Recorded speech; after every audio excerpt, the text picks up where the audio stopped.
mesmo Deus da paz vos santifique em tudo, e o vosso espírito, alma e corpo sejam conservados íntegros e irrepreensíveis na vinda de nosso Senhor Jesus Cristo.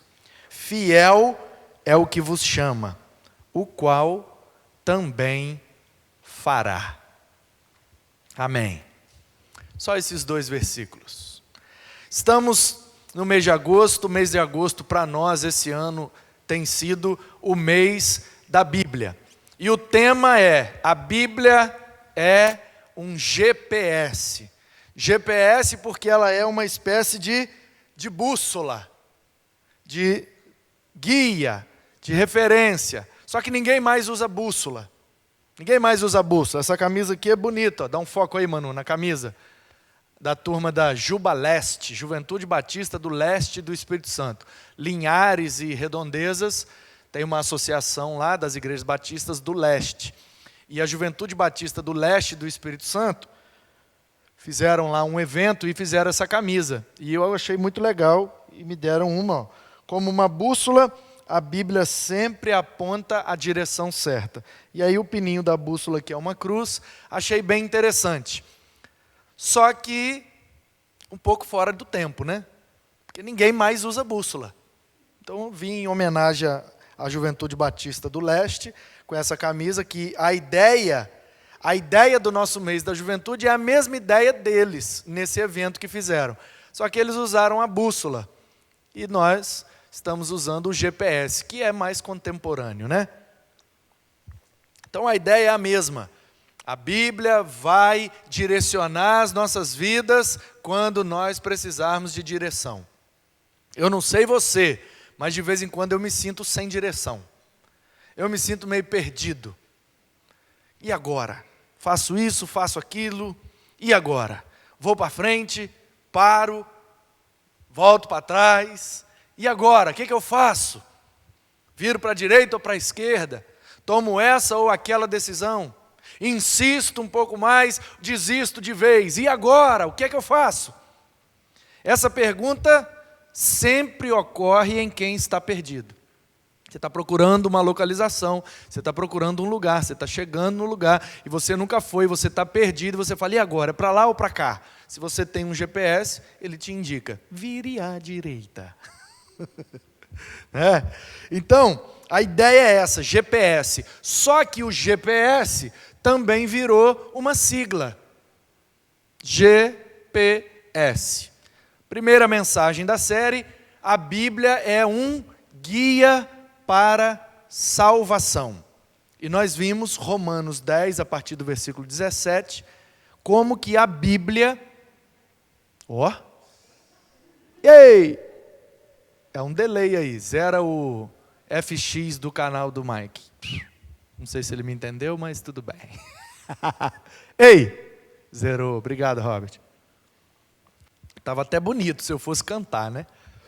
Então, Romanos 10, a partir do 17, nos orienta com relação à salvação, que a fé vem pelo ouvir a palavra de Deus. Se não tiver a pregação da palavra, não tem salvação. A palavra, o logos de Deus, a revelação de Deus, é o que nos atrai à sua graça, consequentemente à sua salvação. Domingo passado nós vimos o segundo GPS. A Bíblia é um guia para solução. Solução dos nossos problemas, dos nossos dilemas, das nossas crises. No segundo livro dos Reis, capítulo 19, vimos a história do rei de Judá chamado Ezequias. Ele viveu uma crise tremenda, ele foi afrontado pelos assírios e buscou solução na palavra de Deus. Mandou chamar o profeta, e o profeta daquele tempo em Judá era o Isaías. Então lá no livro de Isaías, capítulo 37, está registrado a mesma história do segundo Reis 19. Ezequias queria uma direção, precisava de um GPS, e a palavra de Deus, através do Isaías, foi para ele, naquele momento, um guia para a solução daquele problema. E hoje nós veremos que a Bíblia é um GPS, é um guia para santidade. Como é que a gente faz para ser santo, santificado, para entrar nesse processo de santificação? Quero frisar com você que o conceito, o termo santidade ali, nós queremos dizer santificação. A palavra santidade no título dessa mensagem significa o processo pelo qual estamos passando para nos parecer cada dia mais com Jesus. Porque Ele é o Santo de Israel. Então, não podemos confundir salvação com santificação. Salvação é um ato. A partir do momento em que eu creio, eu sou salvo. Pela graça de Deus, mediante a fé que eu deposito em Jesus. Ninguém é salvo pelo que faz ou pelo que deixa de fazer. Nós somos salvos pelo que Cristo fez. A fé no que Cristo fez é o que nos garante a salvação. E isso é um ato. Prova bíblica. Evidência escriturística. Fácil. Lucas 23, a partir do 43. Jesus está sendo crucificado, tem um ladrão de um lado, um ladrão do outro. Um dos malfeitores vira para Jesus e diz: ei, você não é Deus? Você não é o Filho de Deus? Então desce da cruz, salva-te a ti mesmo e depois salva nós. E aí Jesus não responde nada. Do outro lado, a tradição histórica, a Bíblia não diz, mas a tradição histórica diz que o nome dele era Dimas. Não sei. Tem um cara que cantou aí que ele era o Dimas, o primeiro vida louca da história. É poesia. Do lado de lá, blasfemou. Do lado de cá, talvez seja o nome dele, Dimas, olhou para o cara lá e disse: ei, cala a boca aí, velho. Nós estamos aqui crucificados porque nós fizemos coisa errada. Nós somos ladrões, salteadores, nós somos bandidos, nós somos criminosos. Nós estamos aqui por causa do que nós fizemos de errado. Mas ele não cometeu erro nenhum. E aí, vira para Jesus e diz: Senhor. Note que ele não está chamando Jesus de Senhor como pronome de tratamento. Igual a gente chama o Senhor João, o Senhor José, o Senhor fulano, o Senhor... Não. Ele fala ali Senhor no sentido de dono de tudo, criador de todas as coisas. Kyrios, no grego, no hebraico, Adonai. O Senhor, o patrão, o cara que manda. Senhor, lembra-te de mim quando vieres no teu reino. Então ele reconheceu Jesus como Senhor e Rei. Você vai vir no seu reino, o Senhor é o Rei, é o filho de Davi. E aí, ele reconhece Jesus como Senhor, reconhece Jesus como Rei, e pede para Jesus lembrar dele. Aí Jesus vira para ele e diz: hoje mesmo estarás comigo no paraíso. Em alguns instantes, aquele homem morre. E segundo as palavras do próprio Cristo, ele foi salvo.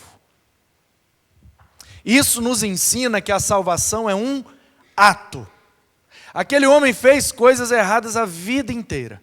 Pecou a vida inteira. Estava ali cumprindo a pena de morte, porque era um criminoso altamente perigoso. Mas pelo simples fato dele crer em Jesus, declarar com sua boca que Jesus era Senhor, era Rei, e clamar por misericórdia: lembra de mim. Jesus responde: hoje mesmo estarás comigo no paraíso. Um ato, naquele momento, aquele homem foi salvo. Isso é o escândalo da graça. Gente que pecou a vida inteira e no último segundo se arrepende e crê e vai para o mesmo céu daquele que frequentou a igreja a vida inteira. O escândalo da graça, porque ninguém merece. Não é pelo que nós fazemos, é pelo que Ele fez. Portanto, não podemos confundir o que é salvação e o que é santificação. É muito comum as pessoas ficarem escandalizadas com os crentes. Porque a gente, embora sendo crentes, embora sendo salvos pela graça, mediante a fé, continuamos cometendo erros. E algumas pessoas se escandalizam porque elas pensam equivocadamente que ser salvo é sinônimo de ser perfeito. Só que não. Então, a salvação, que é o ato, que é a soteria, o conceito grego de resgate, é diferente da hagia, que é o conceito de santificação, de separação, purificação. Então, uma coisa é você,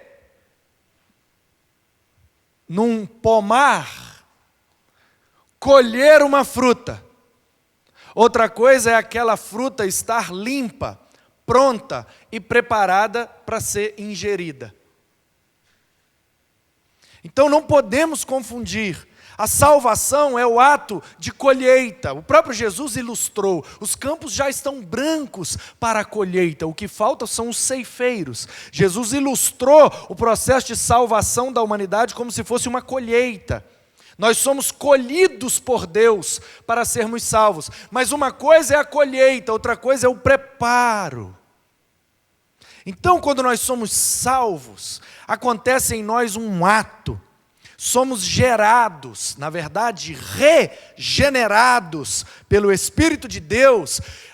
Há em nós um velho homem, a criatura carnal que nasceu pecaminosa, com natureza pecaminosa. Mas aí, pelo poder do Espírito de Deus, surge em nós o que a Bíblia chama de uma nova criatura. Eis que tudo se fez novo, as coisas velhas passaram, e agora a gente começa então a percorrer um caminho. Note que a palavra conversão significa mudar de direção.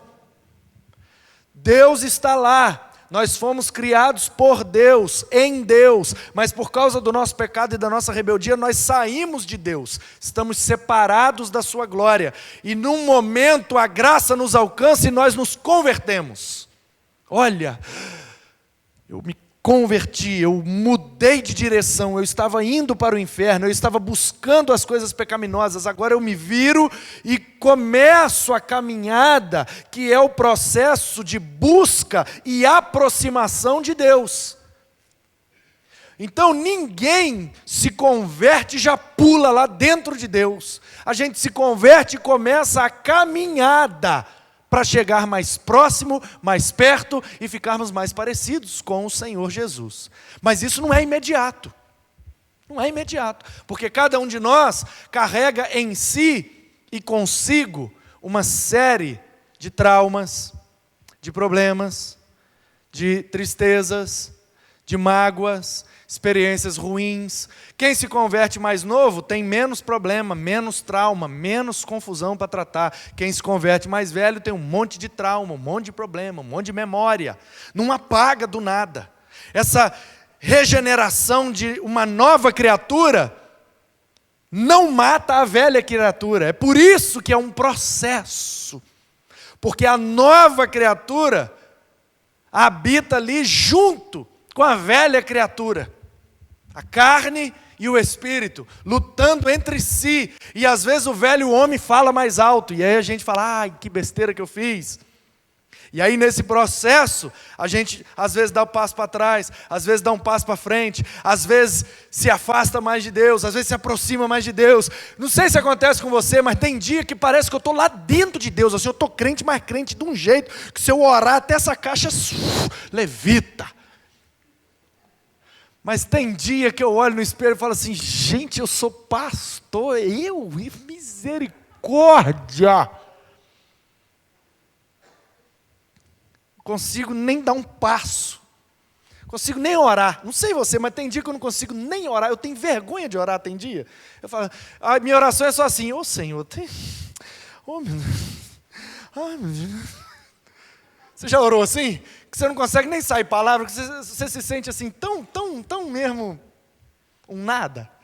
Gente, mas como é que eu sou? Nossa, Deus do céu. Eu sou muito vacilão, oh, meu Deus. O Senhor sabe de tudo, faz o seguinte, me mata logo. Então, não podemos confundir, ok? E aí a Bíblia, nos muitos textos da Bíblia, raramente aparece o conceito santidade. Mas às vezes aparece o verbo santificar, santificai-vos, santificação. Essa ideia da santidade em ação aparece na Bíblia. A santidade seria o hagia, o substantivo, o conceito de ser separado, santo. Mas aí, a palavra grega que aparece no texto que nós lemos, o Deus da paz vos santifique, a palavra lá é hagiasai, hagiasai, santifique vocês, vos santifique, a segunda pessoa do plural, vos santifique. Tem também um texto muito conhecido nosso, Hebreus 12, 14, né? Segui a paz com todos e a santificação, sem a qual ninguém verá a Deus. Santificação lá é hagiasmon, aí já é santificação. Santifique é hagiasai, e aí hagiasmon é a santificação que o escritor dos Hebreus escolheu essa outra palavra. E o curioso desse Hebreus 12, 14, não sei se você já reparou isso, mas esse texto tem uma dupla interpretação. Eu não sei qual das duas está correta, ou se o correto são as duas. Porque tem coisa que é duplamente correto, é correto tanto para um lado quanto para o outro, né? Se eu falar com você que manga é uma fruta, tá certo? E se eu falar que manga é essa parte da minha camisa, tá certo? As duas coisas estão certas. Então a gente precisa parar com essa mania de brigar, que a gente gosta de brigar. Então, se uma coisa está certa, a outra tem que estar errada. Não, às vezes as duas estão certas, sabia disso? Acontece. Às vezes as duas estão certas. Mas a gente gosta de brigar. Então, talvez as duas coisas estão certas. Como é que diz o texto? Segui a paz com todos e a santificação, sem a qual ninguém verá o Senhor, ou ninguém verá a Deus.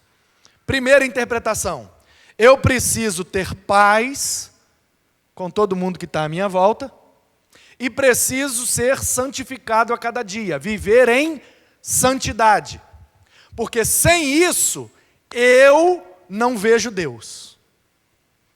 Eu preciso ter paz e santidade, porque senão eu não vejo Deus.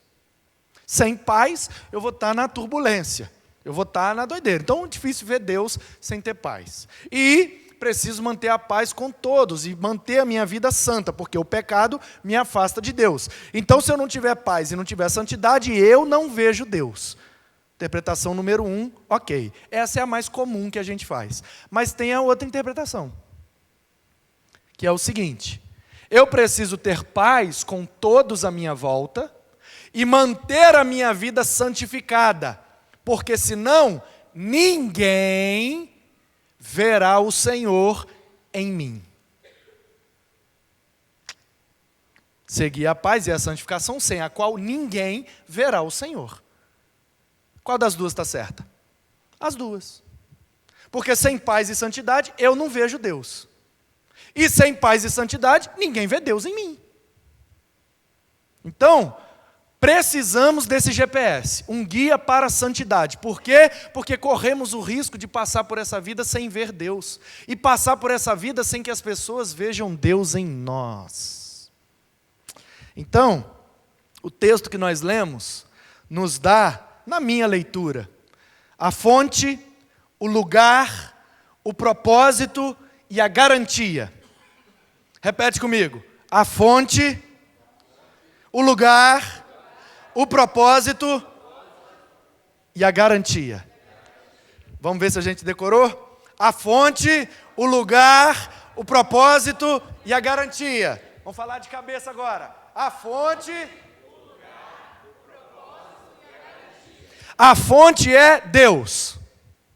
Versículo 23. O mesmo Deus.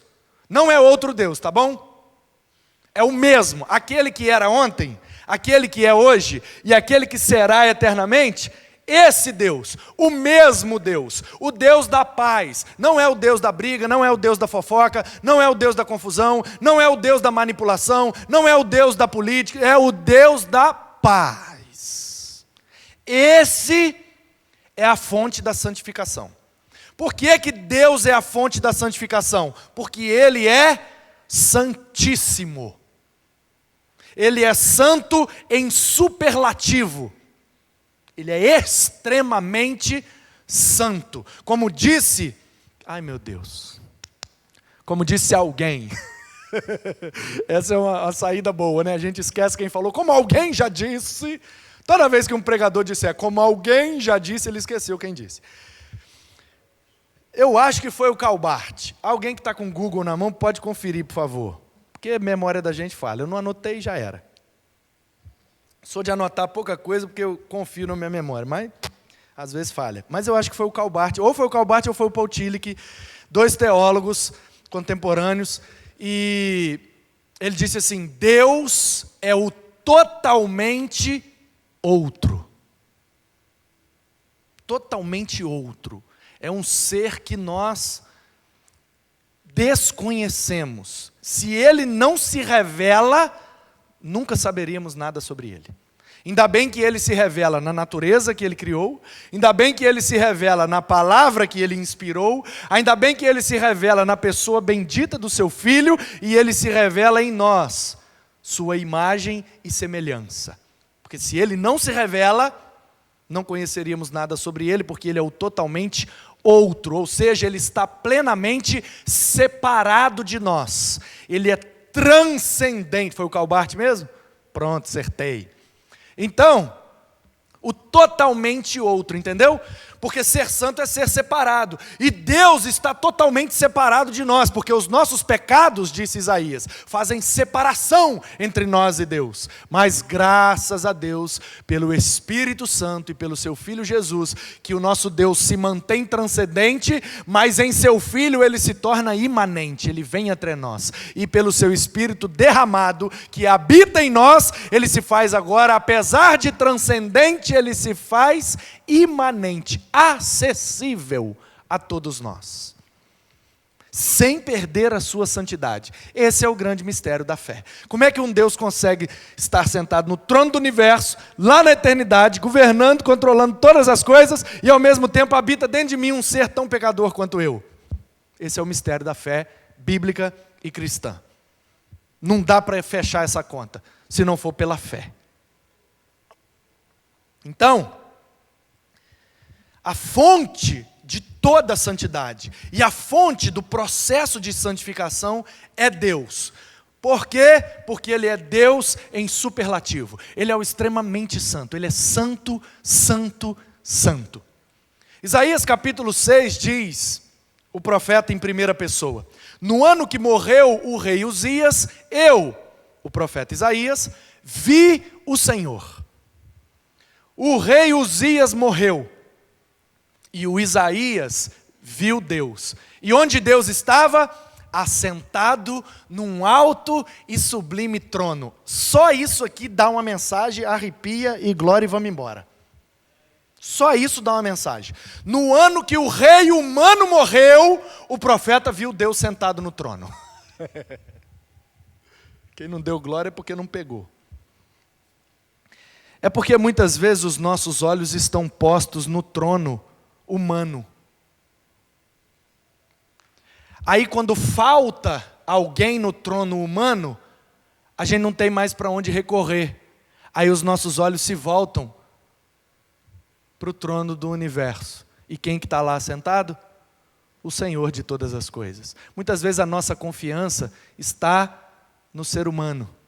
E quando falta o ser humano, a gente só tem uma alternativa: confiar em Deus. No ano que morreu o rei Uzias, eu vi o Senhor, e ele estava sentado num trono, que não era o trono do Uzias, não era um trono de madeira, nem de ferro, nem de mármore, era o trono do universo, era um alto e sublime trono, e a roupa dele não era igual à roupa do rei Uzias, de veludo, de seda, não, era um manto, eram vestes lindas, e elas caíam lá do trono da eternidade, desciam como uma cascata até o templo do Senhor. E eu vi Deus, e em volta dele tinham serafins, o anjo flamejante, porque saraf em hebraico é labareda, serafim, o anjo flamejante. Por que flamejante? Porque ele tem 6 asas. São asas mesmo de pena igual de passarinho? Não sei, meu irmão. Foi Isaías que viu. Eu sei que era um negócio assim, ó. Tipo uma chama de fogo. Com 2 asas, cobriu o rosto, porque a glória de Deus é demais até para os anjos. Com 2 asas eles cobriam os pés, porque eles não podem se mover da presença do Senhor. E com 2 asas eles voavam, de forma flamejante, por isso eles se chamam serafins. E eles diziam uns para os outros, lê direito, Isaías 6. Diziam uns aos outros, eles não diziam para Deus, eles diziam uns para os outros. Deus está ali, e nós estamos aqui, ó, santo, santo, santo é o Senhor dos exércitos. Santo, santo, santo é o Senhor dos exércitos. Santo, santo, santo é o Senhor dos exércitos. Toda vez que a Bíblia repetir um negócio 3 vezes, ela está falando no superlativo. Não existe no hebraico o sufixo, que na nossa língua seria o íssimo. Deus é santo, coloca santo em superlativo, santíssimo. Não tem sufixo de superlativo no hebraico. Como é que o hebreu diz que uma coisa é superlativa? Ele diz ela 3 vezes. Santo, santo, santo. Por isso que a besta, o idiota lá de Apocalipse, uma besta, ele é 6, 6, 6. Porque o 6 representa a humanidade, porque Deus criou o homem no 6º dia. Então ele é ser humano, ser humano, ser humano. Pecador, pecador, pecador. Uma besta, besta, besta. Que acha que pode destruir o projeto de Deus, que é a igreja de Jesus. Ele não sabe de nada. É uma besta, né? E uma vez, uma história engraçada. Eu e um rapaz, estávamos de Kombi, fazendo um trabalho com a juventude, e naquela correria, vai para cá, vai para lá, vem para cá, a gente esqueceu de abastecer a Kombi. Ele estava no volante, eu estava do lado, cheio de marafunda dentro da Kombi, e corre para lá e corre para cá, isso tem muitos anos. Aí, de repente, a Kombi, morreu. Aí eu falei, eita rapaz, aí eu olhei, ele falou, o combustível, para nós esquecemos de abastecer, e eu trabalhava no posto de gasolina. Aí eu falei, caraca, velho, aí eu olhei assim, no odômetro, onde marca a quilometragem da Kombi, estava não sei o que, 6, 6, 6. Aí eu olhei e falei, rapaz, misericórdia, olha aí, 666. Ele falou, nós somos uma besta mesmo de não ter abastecido. Achei muito legal a tirada dele. Eu nem gostava dele, mas aquela ali ele mandou bem. Aí, o Isaías disse que viu o Senhor, e o Senhor é santo, santo, santo, Senhor dos exércitos. Deus é a fonte. Por isso que o Paulo está orando a Deus, porque isso aqui é uma oração de Paulo para os Tessalonicenses. Depois que ele escreveu a carta toda, ele está se despedindo e ele fala, eu tenho uma oração para fazer por vocês. Que o mesmo Deus da paz vos santifique em tudo, no espírito, na alma, no corpo, que plenamente vocês sejam santificados, para aguardar a vinda de Jesus. E Ele é fiel para cumprir senão ele não prometia. Então, meus queridos, Deus é a fonte da santificação. E aí me faz lembrar lá em Levítico, quando o povo está ali no deserto, né, peregrinando, naquele momento já estava acampado, parado, ali nas regiões da península do Sinai. E Deus, então, através de Moisés, vai revelando a sua vontade para aquele povo. E aí, Deus dá uma série de orientações para aquele povo, no capítulo 9, 10, sobretudo no 11. Todos os povos ao redor de vocês comem isso aqui. Vocês não vão comer isso aqui, para mostrar que vocês estão separados. Todos os povos ao redor usam esse tipo de roupa, vocês não vão usar, para mostrar que vocês são separados. Vocês não vão comer isso, não vão trabalhar nesse dia aqui, porque vocês são separados. Vocês não vão se parecer em nada com os povos que estão aí ao redor, porque eu quero que vocês sejam diferentes, diferenciados, santos, separados deles. E aí Deus fala, não faz isso, não come aquilo, não usa roupa, e aí ele diz, sede santos, porque eu, o vosso Deus, sou santo. No versículo 45 do capítulo 11. E depois ele repete lá no capítulo 19, versículo 2. Sejam santos, porque Deus é santo. Então, Deus, o mesmo Deus da paz, Ele é a fonte da nossa santificação. Porque eu e você temos em nós um senso de justiça, um senso de moralidade, um senso de certo e errado.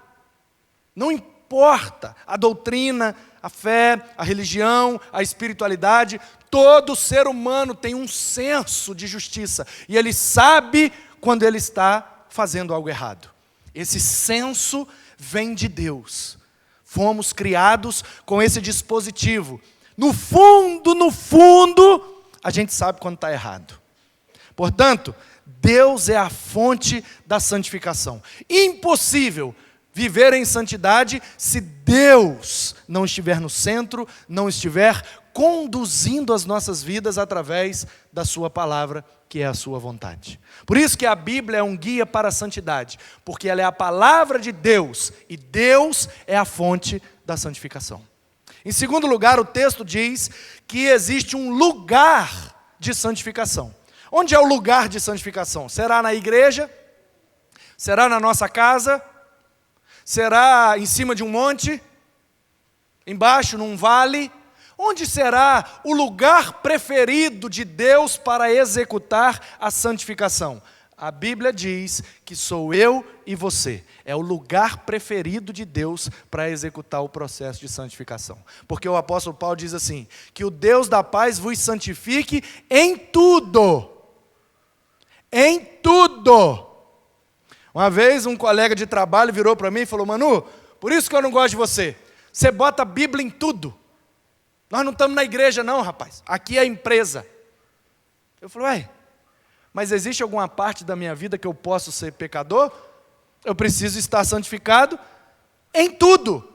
Em todos os lugares, em todos os momentos. Porque o lugar da santificação não é geográfico. O lugar da santificação é o meu espírito, a minha alma e o meu corpo. Como diz a palavra. Lê aí comigo. Vos santifique em tudo. Mas onde, Paulo? No vosso espírito, alma e corpo. Aí você pode perguntar assim, pastor, então o ser humano é espírito, alma e corpo? São 3 elementos para formar o ser humano? Na perspectiva grega, sim. Se você ler Gênesis, formou o homem do pó da terra, o corpo. Soprou do espírito e tornou-se alma vivente. Em Gênesis, corpo mais espírito igual a alma. Essa é a perspectiva de Moisés, baseado numa cosmovisão egípcia. Aí, você continua lendo a Bíblia, chega lá em Eclesiastes, capítulo 12, versículo 7, Salomão está escrevendo. Aí ele diz, o corpo volta para a terra, e o espírito volta para Deus. Acabou o ser humano. Aí você fala, Então é o corpo e o espírito. Dicotomia, duas essências para formar a natureza humana. Lá em Moisés, o corpo mais o espírito é igual à alma vivente, Nefesh Hayah. A alma, na perspectiva do Moisés, que é egípcia, a alma é a totalidade do ser. Agora, na perspectiva do Salomão, nem tem alma mais. O corpo volta para a terra, o espírito volta para Deus. E a alma, Salomão, o que é isso? O ser humano é corpo e espírito. Dicotomia. Continua dois elementos. Aí vem os gregos, já influenciados por uma cosmovisão persa e pela filosofia grega. Eles já pensam mais. Então Moisés está mais ou menos 1500 a.C., na cosmovisão egípcia. O Salomão está mais ou menos 950 a.C., numa cosmovisão já mais judaica. Depois dele o reino já se dividiu, ele está em Jerusalém, ele é da tribo de Judá, ele é o filho de Davi, já é uma outra concepção. Aí vem o Paulo, escrevendo o Novo Testamento, 60 anos depois de Cristo, ou seja, 1.600 anos depois de Moisés. Lá para uma cidade grega, de Tessalônica. Aí como é que ele vai dizer para aquele povo que Deus quer trabalhar na integralidade do seu ser? Aquele povo grego, tessalonicense, entende o ser humano como corpo mais alma mais espírito. Soma mais psique mais pneuma. Aí o Paulo fala, para que esse povo entenda a minha oração, eu vou falar os três elementos, porque na perspectiva deles o ser humano é três elementos, tricotomia. Então, é geral, o corpo, a alma e o espírito. O que o Paulo está dizendo? Ele está dizendo, vocês têm que ser santo da cabeça aos pés. Do último fio de cabelo até a sola do seu pé, você tem que ser santo. Tudo que está dentro, tudo que está fora, tudo que se vê e tudo que não se vê, santificai-vos. É a integralidade do ser. Esse é o lugar da santificação. Então a pergunta é, como é que acontece o processo de santificação do nosso espírito? Através dos exercícios espirituais. Oração. Orai sem cessar. Ele acabou de dizer no verso 17 aí atrás. Orem sem parar, porque a oração santifica o espírito de vocês. Enquanto você está orando, você não xinga. Enquanto você está orando, você não pragueja. Enquanto você está orando, você não murmura. Enquanto você está orando, você não fofoca. Enquanto você está orando, você está santificando o seu espírito. Posso ouvir um amém? O jejum. Jejum é uma prática milenar que vários povos, em várias culturas, em vários momentos da história da humanidade, foi exercida para purificação espiritual. Jejum é o quê? É você se abster de algo para se purificar. Pode ser de comida? Pode, mas não é só de comida. Eu mesmo já estou há 2 anos e uns quebrados fazendo jejum. Aliás, agora a Júlia está inteirando 3 anos, não, 2. 3? 2 ou 3? 2 ou 3? 2 ou 3? Dicotomia ou tricotomia? 2 anos da Coca? Foi julho, né? Então em julho agora fez 2 anos. 2 anos sem tomar Coca-Cola. Porque eu não gosto? Porque eu não quero? Porque eu não tenho condição de comprar uma Coca-Cola? Não. Porque um belo dia, estava eu num retiro dos pastores lá no Parque do China, louvado seja Deus, aleluia. E aí, fiquei na piscina, lá na banheira de hidromassagem.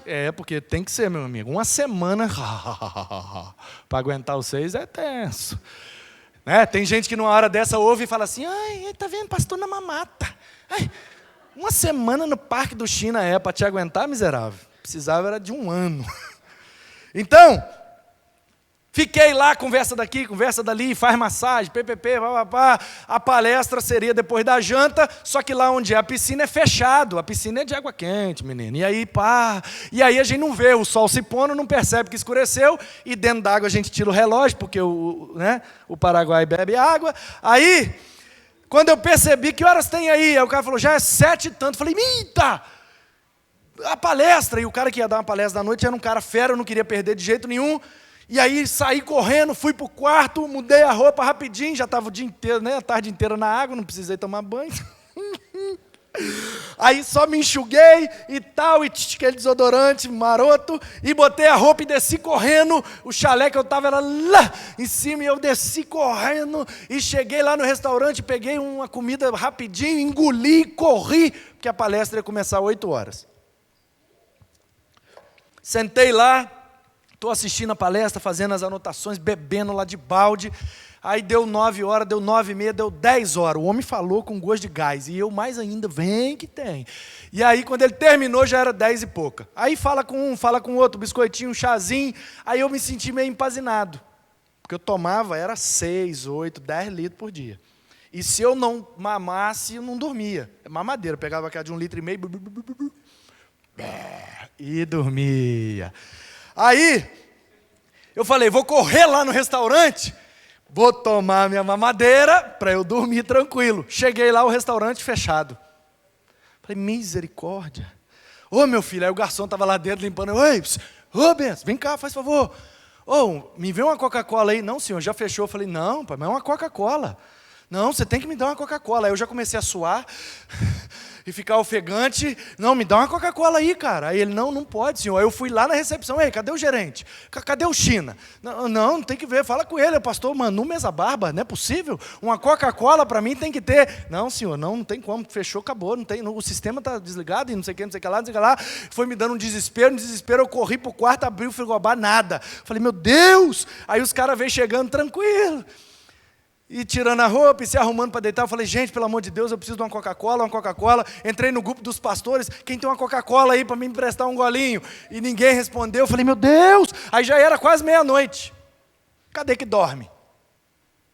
E empazinado, e uma Coca-Cola, eu preciso de uma Coca-Cola, e bebi água e nada, e bebi suco de laranja e nada, e só ia piorando. Eu cheguei para os caras e falei, ei, vou pegar o carro e vou lá em Domingos Martins tomar uma Coca-Cola.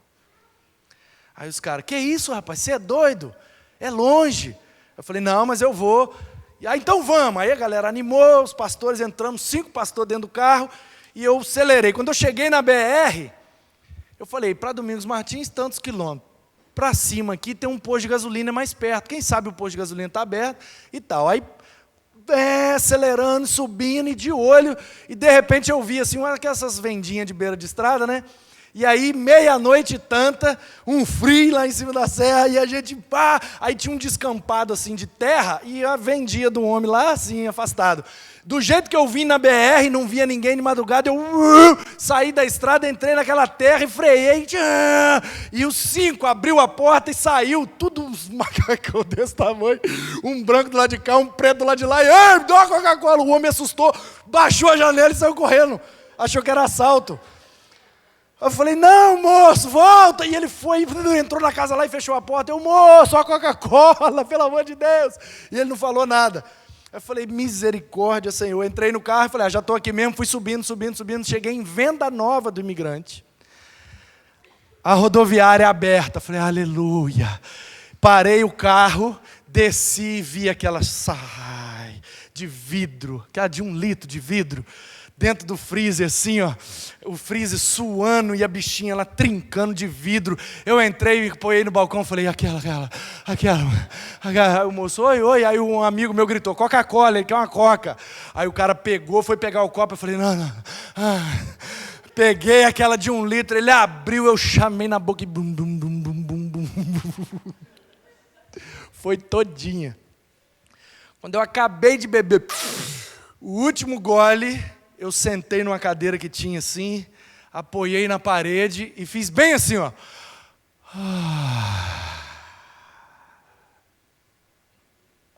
Aí na hora fez, tem a sensação de quem está usando droga. Aí eu, estou drogado? Mas eu sou crente. Crente não pode ser drogado. Crente não pode ser viciado em nada. Ah, pastor, mas é uma Coca-Cola. Mas, para mim, acabou de se tornar um vício. Estava dominando a minha vida. Me fez sair pela estrada, correndo de madrugada. Aí que eu parei para refletir que eu estava sendo dominado pelo desejo pecaminoso, ainda que seja lícito. estava sendo pecaminoso, porque estava me dominando. Tudo aquilo que te domina te escraviza. E se te escraviza, te afasta de Deus. Eu levantei, paguei a Coca-Cola e falei, vamos embora, galera. Aí os caras falaram, leva logo um fardo. Aí eu falei, não bebo mais Coca-Cola. Aí os caras, agora que acabou de beber 1 litro, né? Eu falei, não, acabei de decidir, não bebo mais Coca-Cola. Os caras, que isso, mano? Duvido. Eu falei, você vai ver, pai. Jejum. Aí voltamos, os caras me zoando e tal. Dormi, acordei no outro dia, fui pro café da manhã, água, suco de laranja. E os caras me olhando. Suco de laranja? Eu falei, é. Fui almoçar, falei, me dá um Guaraná. Aí os caras, Guaraná? Eu falei, é. Fui jantar, me dá uma Sprite. E aí fui. Cheguei na igreja, fui pregar no domingo, falei logo para todo mundo, estou de jejum, não bebo mais Coca-Cola. Falei, vou falar logo para todo mundo que o povo me cobra e me ajuda. Cheguei em casa, jantei, deitei. Vira daqui, vira dali, vira de lá, e tome sal de fruta, bicarbonato, e tome, arrotei e dormi. Fiquei uns 3 dias de desintoxicação, mas venci. E estou aqui 2 anos depois e não botei nenhum gole na boca mais. Por quê? Porque eu preciso santificar o meu espírito, eu preciso me dominar. Domínio próprio é fruto do Espírito. Que o Deus de paz santifique o nosso espírito. Como é que a gente ajuda a Deus nesse processo? Orando, jejuando, lendo a Bíblia, tendo uma vida devocional e um relacionamento com Deus diário e íntegro. Amém. Como é que a gente santifica a alma? Se Deus é a fonte da santificação, é Ele quem opera.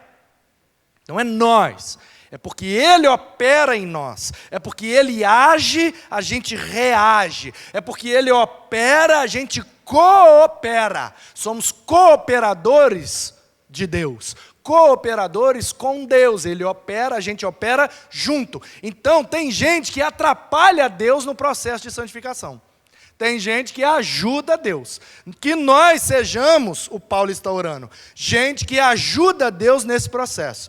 Processo no espírito, oração, jejum e vida devocional. O processo na alma, os nossos sentimentos, os nossos pensamentos e aquilo que habita em nós que ninguém vê. Como é que está o nosso sentimento? Raiva, rancor, mágoa. A nossa alma tem que ser santificada. A nossa psique, falta de perdão. Tudo veneno que a gente vai tomando esperando que o outro morra.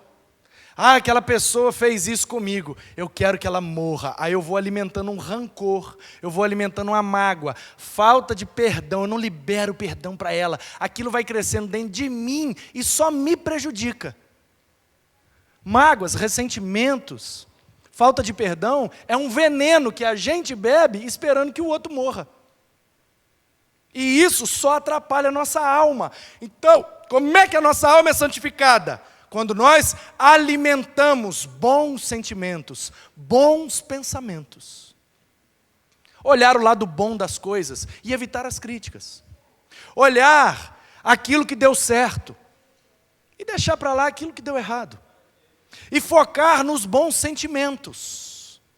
Focar nas relações que são saudáveis, que são boas. Quanto mais nós alimentamos nossa alma com bons sentimentos, bons pensamentos, bons relacionamentos, a nossa alma vai sendo santificada.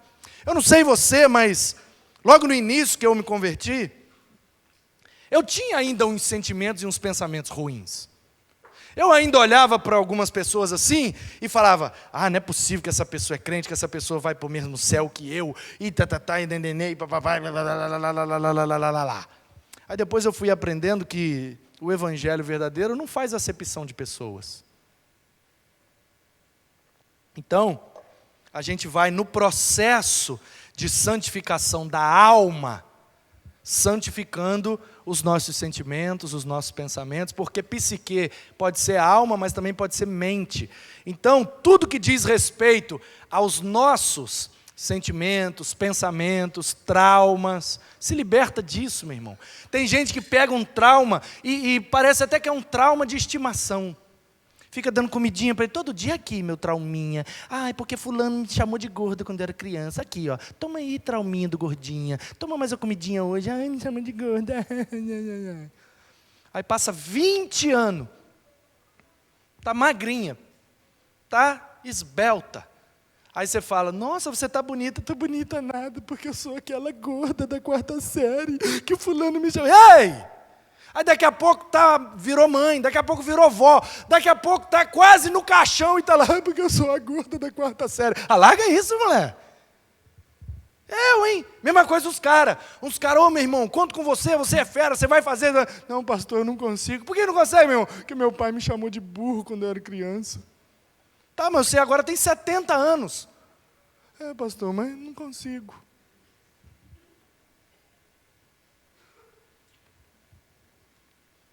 Santificação da nossa alma. Nós temos que largar algumas coisas, gente. Você guarda lixo em casa? Você guarda lixo em casa? Pano de chão assim, bem sujão, bem rasgadão. Você abre o guarda-roupa e bota ele lá dentro. Então com a alma é a mesma coisa.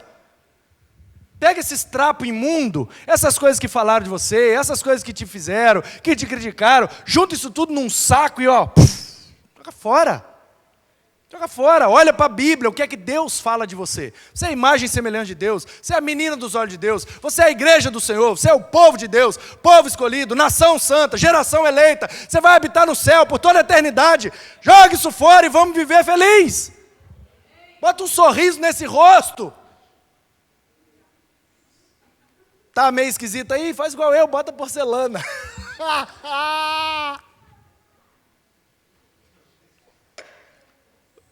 Meu irmão. Eu sofri bullying, eu fui zoado, eu fui tudo que você imaginar. Eu morava na periferia, estudava na escola pública. Eu era o único loiro da minha sala, o único branco da minha escola. Ou o único loiro da escola e o único branco da sala. A ordem dos tratores não altera a rodovia. E aí eu era xuxinha, macarrão sem molho, verme, bactéria, fantasminha, bicho de goiaba, transparente, leite azedo, né? E eu olhava, ô xuxinha, eu falava, você vai ver o Hilarie. Eu já respondia logo, que mané xuxinha, entendeu?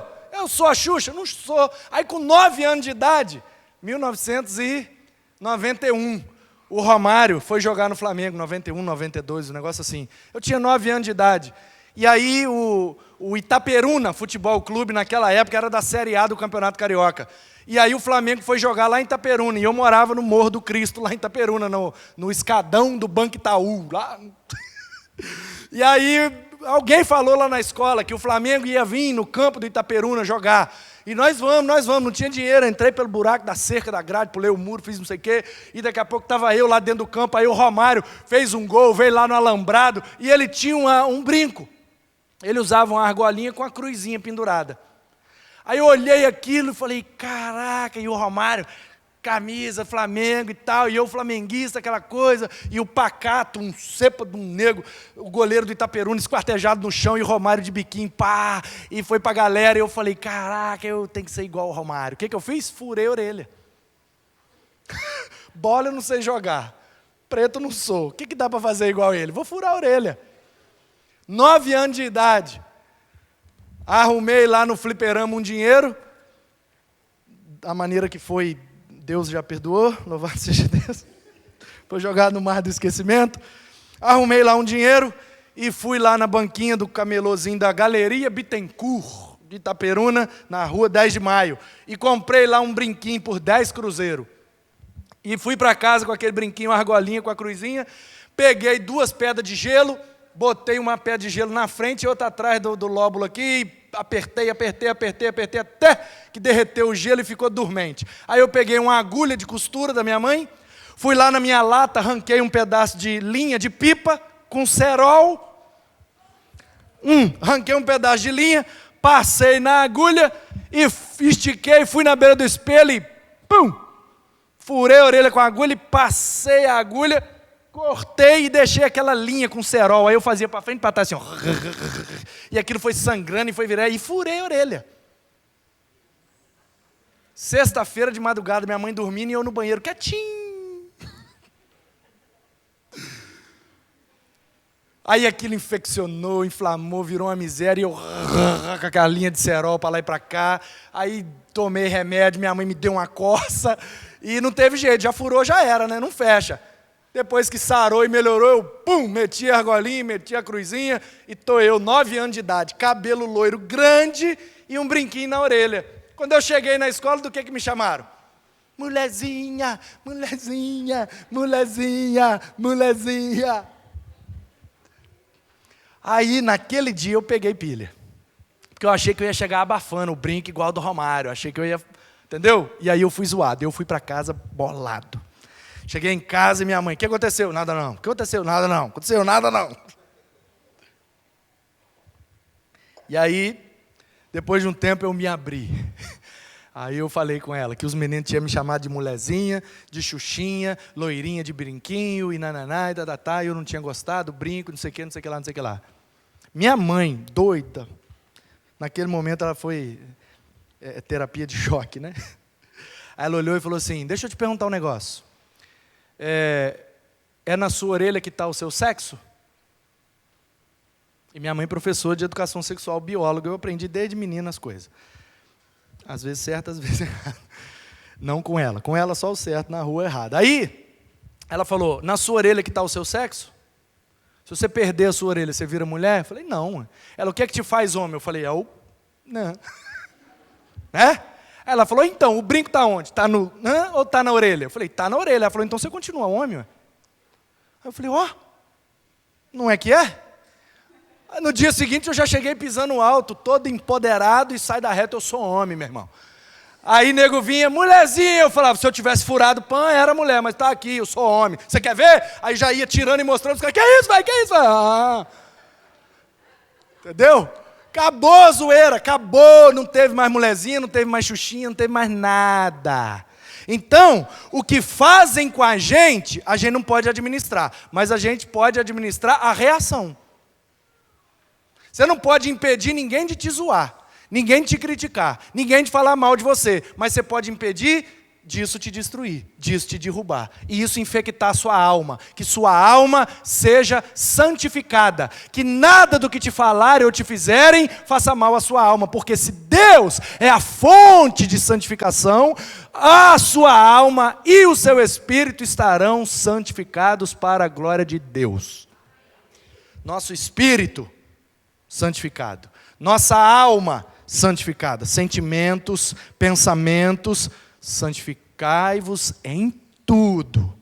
E por último, o texto diz, no corpo, santificados em tudo, no espírito, na alma e corpo. Como é que a gente santifica o corpo?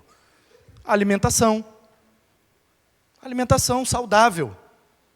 Saudável, a alimentação saudável. A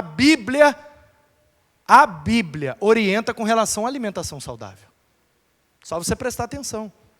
Descanso. Como é que você santifica seu corpo? Descansando. A Bíblia orienta com relação ao descanso. É um mandamento de Deus. Nos mandamentos do Senhor, tem mandamento com relação à comida, com relação ao sono, com relação ao descanso, com relação às festas. Se você olhar a lei do Senhor, a Torá, a lei de Moisés, os 5 primeiros livros da Bíblia traz todas as orientações que a gente precisa para santificar o nosso corpo. Comida que a gente tem que se abster, e práticas que a gente deve se abster, e festa que a gente tem que celebrar, e dia que a gente tem que descansar. Por que o nosso corpo não está santificado? Porque a gente não descansa direito. A gente não dorme direito, a gente não descansa direito, a gente não come direito, e a gente não celebra a vida direito. Junta isso tudo, o que é que dá? Derrame, AVC, glicose, triglicerídeo, colesterol, etc, etc, etc. Infarto fulminante, acabou, vai embora. Então, que o nosso espírito, pela oração, jejum e vida devocional, que a nossa alma, pela administração dos sentimentos e dos pensamentos, e que o nosso corpo, por uma alimentação saudável, pelo descanso correto e a celebração das festas da vida, que tudo isso nos santifique para a glória de Deus.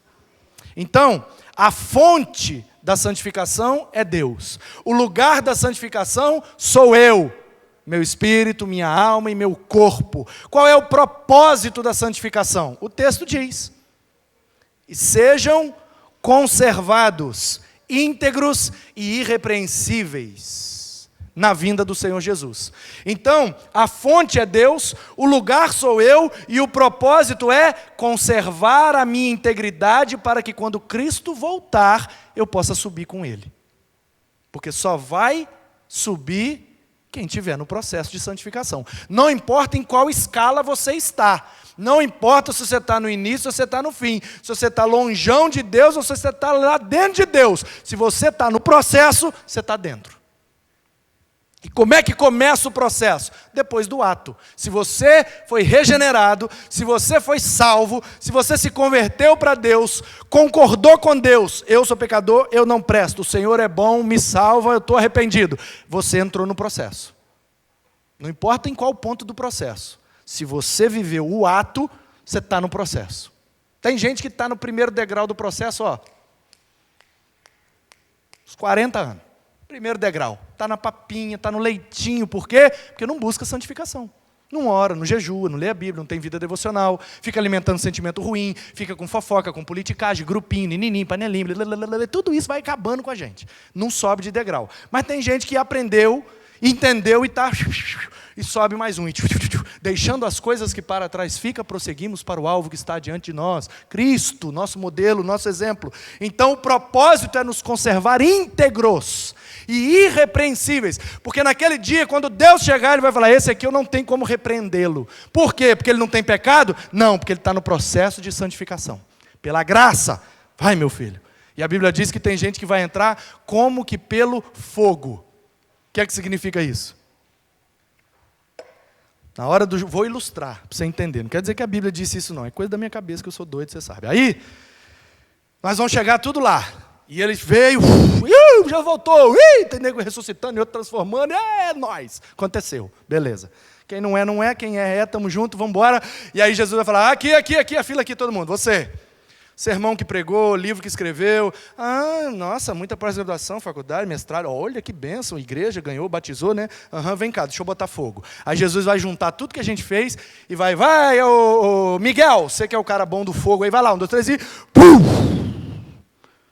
E vamos ver o que sobra. Que a Bíblia diz que nós frutificamos e produzimos no reino de Deus com palha, feno, madeira, metal e pedras preciosas. O que resistir ao fogo, entra. O que queimar no fogo, fica para trás. Aí a Bíblia diz, tem gente que vai entrar todo chamuscado. Mas vai entrar, aleluia! Vai entrar, amém! Eu quero entrar, nem que seja todo igual um tição. Opa, tô lá, tá resolvido, glória a Deus. Deus é a fonte, nós somos o lugar, o propósito é irmos para a eternidade irrepreensíveis, e a garantia é o versículo 24, fiel é o que vos chama, o qual também o fará.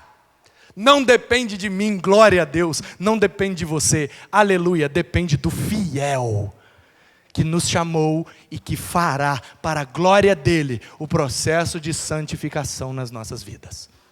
Por isso que às vezes a gente vive problemas, por isso que às vezes a casa cai, por isso que às vezes a gente se pega em crise. Por quê? Para que o nosso espírito, a nossa alma e o nosso corpo sejam refinados no processo de santificação para a glória de Deus. Eugene Peterson é um pastor norte-americano que morreu há poucos dias, e eu admiro o ministério e a sabedoria desse homem profundamente. Um homem de Deus, um homem diferenciado, diferente e diferenciado.